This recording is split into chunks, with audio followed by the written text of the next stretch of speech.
আপনার একটা ফোন নম্বর দিয়ে কয়টা জিমেল অ্যাকাউন্ট খুলেছেন সেটা এখনই চেক করুন। অনেক সময় দেখা যায় আপনারা একটা জিমেল অ্যাকাউন্ট ক্রিয়েট করেছেন, সেটার পাসওয়ার্ড ভুলে গিয়ে আপনি ওই নাম্বার দিয়ে আবারও আরেকটা জিমেল অ্যাকাউন্ট খুলেছেন। কোনো কারণে যদি সেটার পাসওয়ার্ডও ভুলে যান, পাসওয়ার্ড রিসেট করার জন্য আপনারা যে নাম্বারে কোড পাঠান তখন কিন্তু নাম্বারে কোড যায় না। আর এটার মেইন কারণটাই হচ্ছে একটা নাম্বার দিয়ে যখন একাধিক জিমেল অ্যাকাউন্ট খোলা হয় তখনই কিন্তু সেটা সমস্যা হয় এবং পরবর্তীতে কিন্তু আপনারা একটা জিমেলও ব্যবহার করতে পারেন না। চেক করার জন্য প্রথমে জিমেল অ্যাপসটা ওপেন করবেন, তারপর প্রোফাইল আইকনে ট্যাপ করবেন, এখান থেকে অ্যাড অ্যানাদার অ্যাকাউন্ট এখানে ট্যাপ করবেন, তারপর গুগলে ট্যাপ করবেন, এইখান থেকে ফরগেট ইমেল এই অপশনে ট্যাপ করবেন, তারপর এই জায়গায় আপনার ফোন নম্বরটি দিয়ে নেক্সট বাটনে ট্যাপ করবেন।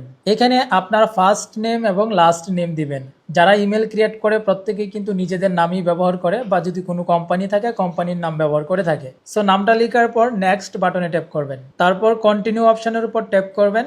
দেখতে পাচ্ছেন ওই একটা নাম্বারে দুইটা জিমেল অ্যাকাউন্ট খোলা রয়েছে, যেটা প্রয়োজন সেটা রেখে বাকিটা ডিলিট করে দিবেন। এতে করে আপনি নিরাপদে আপনার জিমেল অ্যাকাউন্ট ব্যবহার করতে পারবেন। ধন্যবাদ।